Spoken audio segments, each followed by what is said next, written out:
नमस्कार, मैं हूं अरुण दुबे। सूचना नेटवर्क परिवार की ओर से आप सभी देशवासियों को होली के पर्व की हार्दिक शुभकामनाएं।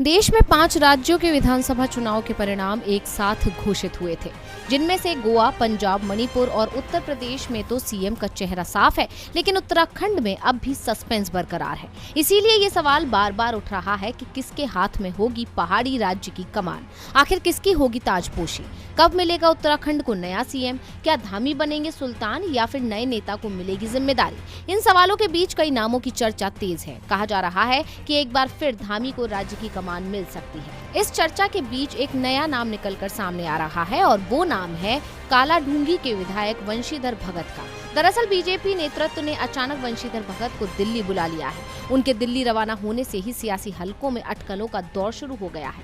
सियासी गलियारे में वरिष्ठ विधायक को सीएम बनाए जाने की बात चल रही है। अब अचानक भगत को दिल्ली बुलाए जाने से इसे और बल मिल रहा है। उनके प्रोटेम स्पीकर बनने के बाद से ही उनके कद को लेकर तमाम तरह की सियासी चर्चाएं शुरू होने लगी थी। इस समय होली के चलते विधानमंडल की बैठक नहीं हो सकी। ज्यादातर विधायक अपने क्षेत्रों में होली मनाने निकल गए हैं। कालाढूंगी विधायक वंशीधर भगत भी प्रोटेम स्पीकर बनने के बाद अपने क्षेत्र में आ गए थे, लेकिन उन्हें अचानक दिल्ली बुला लिया गया है, जबकि वो अपने क्षेत्र में होली आयोजनों में व्यस्त थे। लेकिन भगत शाम 4 बजे दिल्ली के लिए रवाना हो गए। जैसे ही वो दिल्ली रवाना हुए, प्रदेश भर के सियासी हलकों में अटकलों का बाजार गर्म हो गया। चर्चा उनके सीएम बनाए जाने को लेकर भी उठने लगी है। जब इस बारे में भगत से बात की तो उन्होंने दिल्ली जाने की बात स्वीकार की, लेकिन इसका कारण निजी काम बताया। अब भले ही वो दिल्ली दौरे को निजी काम बता रहे हो, लेकिन दिल्ली दौरे ने सीएम की रेस में उनके नाम को आगे कर दिया है।